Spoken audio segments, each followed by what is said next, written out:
Okay, let's install our steering rack. The first thing I'm going to do is to take off one of the pieces of tape here.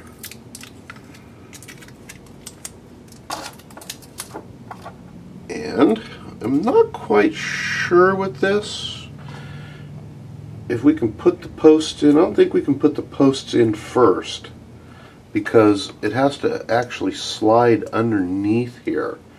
And I'm not quite sure if there's enough clearance if we put the post in first.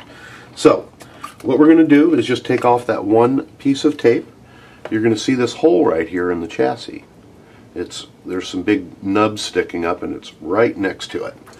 Let's take our,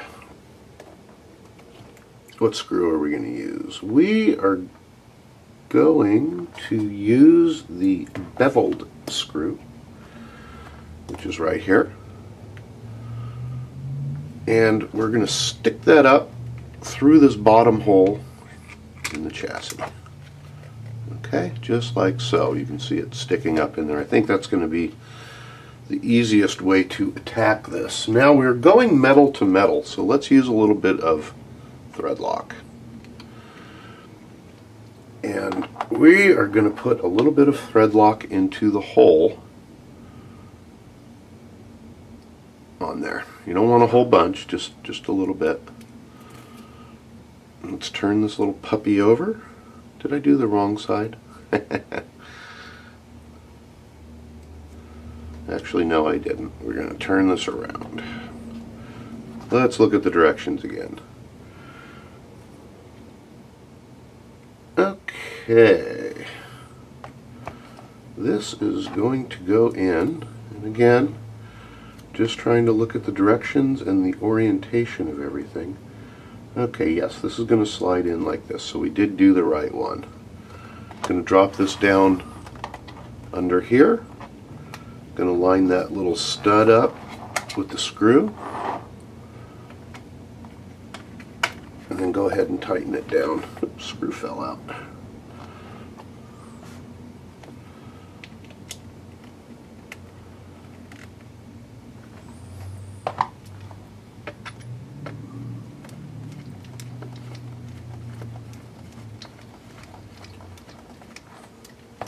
Did I get that lined up right? There we go.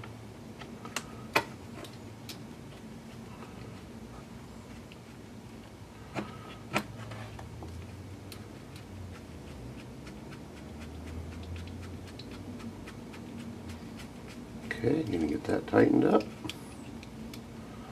And it is metal on metal. Let's tighten that little puppy up like that.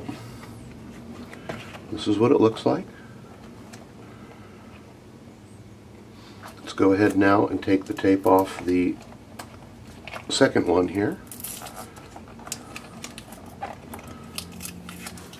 And we're going to need to hold that little stud in so it doesn't fall out. And move it over to this hole. It's going to cover the second hole. And find our screw, put a little bit of Loctite on there.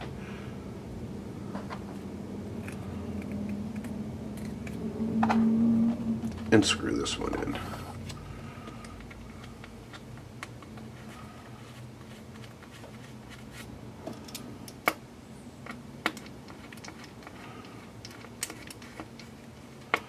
Okay.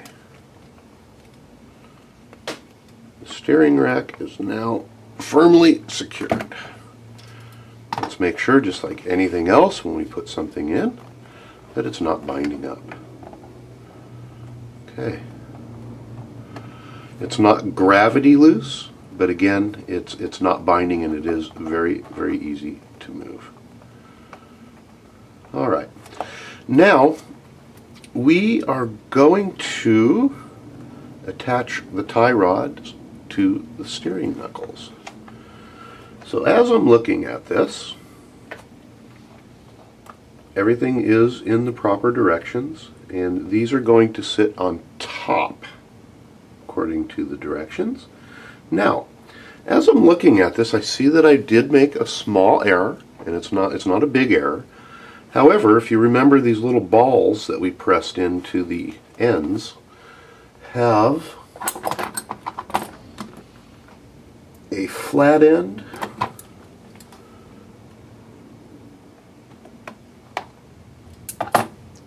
with a flange on it and an end with no flange.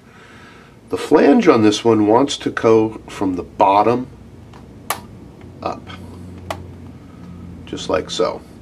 So as we put this together, there's another part here which is AX1186, which is this little cap. And don't get it confused with dash, what is this one? Dash 4. Don't get it confused with dash 5, I think, because they are two different pieces. This one has a little recess. See if we can get this to focus in. This one has a little recess here and the other one does not. But this is going to fit over the top here to cap that off. Am I right? Let's check something out here. Does that fit over this cap? You know what? We were right the first time.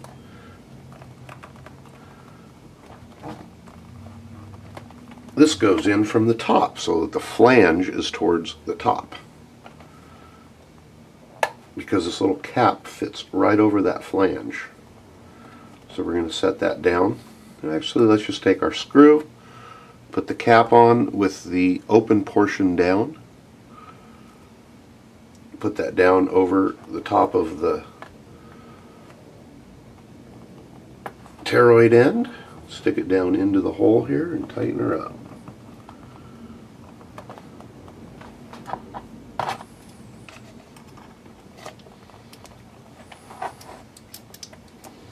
There we go, and it just makes a sandwich out of it. I'm not quite sure why they did it that way, but it's pretty cool. Just going to put it down in there till it touches. You don't want to crush that ball or the cap. And now you can see that that's how that's working. Be careful that your bearings don't fall out here. Let's go ahead and repeat the process on the other side.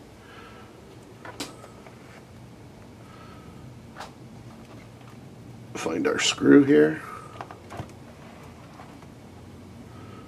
put the cap on, drop it down on top of the toroid, and screw it into the hole on the end of the arm.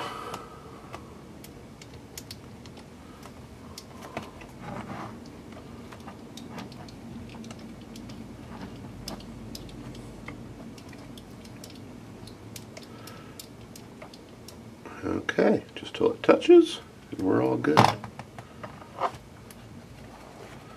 Okay. And again, we'll make sure that everything moves properly, and we're all good.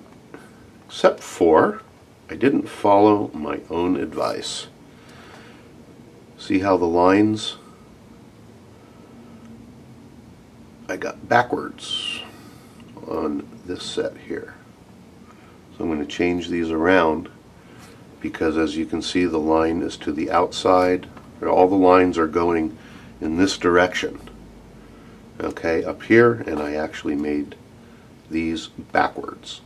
So I'm going to take those back off and redo them, so that, actually I just swapped sides so that all the lines for adjustment are in the same direction.